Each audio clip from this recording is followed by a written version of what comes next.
Welcome to the Sports Trigger. I'm Jared with my co-host Travis. Here to ignite your day. Welcome back to the Sports Trigger, everyone. It's Jared and Travis again here to welcome you to our sports podcast, where today we're doing an episode on sports legacies, as in NFL franchises, NBA franchises, MLB franchises, whichever way you want to cut it, and why they get the pass on what have you done for me lately. So Travis, why do all these players constantly want to go to these franchises even when they have 4 or 5 years of complete failure?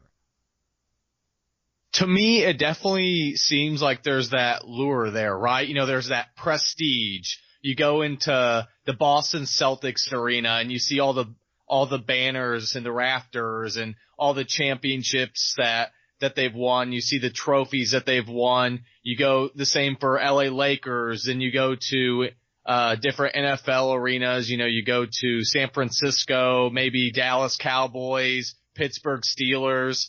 I just think it's the lure that really gets in there. It's kind of like a mystique that even though they've been doing poorly recently, you still gravitate toward that organization because you know that they may have been doing bad recently, but you know, the best is yet to come. Well, in my opinion, the Dallas Cowboys have been absolutely atrocious. When's the last time they were actually in a Super Bowl? I can't even remember. When was the last time they won multiple playoff games? I can't remember that. And most people can't in our age either. When's the last time the Lakers won a playoff game? Can you name off any of this? I mean, it's just, especially to the casual sports fan, why are these players like, oh man, I want to go play for the Lakers?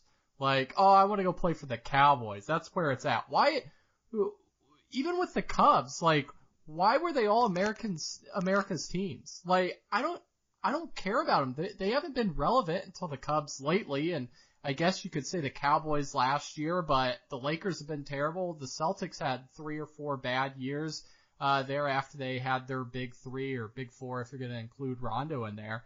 I just don't get it. I mean, if I'm a player, I want to go to a team that's exciting and successful in the now.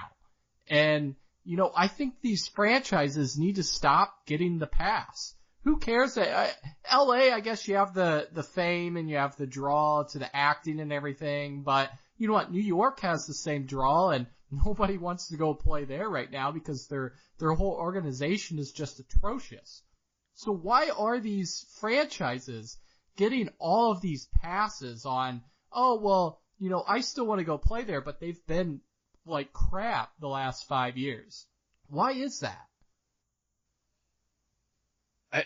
That really is a great question. I don't think there's a clear-cut answer. I just think that people overlook them. So, you know, you have, let's take the NBA, for example, right? You have this Philadelphia 76ers or even the Brooklyn Nets, which are a complete travesty.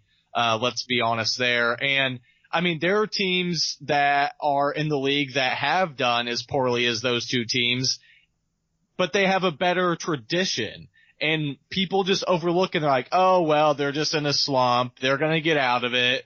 And then they just revert back to saying, oh, well, they've won this many NBA championships. They made this many playoff appearances recently. They've had this many great players, but they don't treat them the same as the 76ers or the Brooklyn Nets just because they've had a better winning history than those teams. And that's, to be quite frankly, not fair. And I don't know why. I really don't think there's a clear-cut answer. I just think that people get biased or they get so accustomed to these winning traditions and like I said before, the lure of these organizations, and they get so caught up in it that they overlook the fact that, hey, this is a really crappy team, and they don't compare them to other crappy teams like the 76ers and the Nets, where really they're really relative or related, I should say. It's crazy to me. And in college sports, you're actually starting to see where a lot of these, you know, programs that have been successful for so long, they're starting to drop off, and college recruits, top recruits, aren't going there. You know, yeah, Texas, you had Michigan for a while until Jim Harbaugh came back in the picture. You know, even Alabama before Nick Saban was there, like they had a bit of a lull as well. Florida, they had been kind of in a loo before how do you say his last name? McEwen or McKellen or whatever. I can't pronounce his Yeah, last name. yeah. Florida State before Jimbo Fisher, between Bobby Bowden and Jimbo State, Fisher a little obviously bit. their issues were, a little bit unique, but still, it's like college sports is starting to figure this out. And those athletes are like, forget you. You guys haven't been good for, 6, even if it's just 3 or 4 years. Actually, most of them are like, well, I don't want to go there. I'm not going to win there. But in professional sports, for whatever reason, they are immune to that. And it mind boggles me. So, until we see that change, I'm going to keep harping on it, because if I'm any player, I don't want to go play for the Cowboys until last year, really. I mean, now they could end up being decent. We'll see how that shakes out with Ezekiel.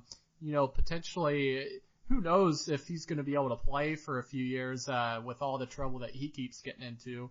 But I wouldn't go play for the Lakers. I just wouldn't. That brings me back to Paul George. Why would you say I want to win a championship, so I'm going to go out to the Lakers? That's just, I can't even talk about it. So with that being said, guys, thanks for joining us today on our episode, and until next time.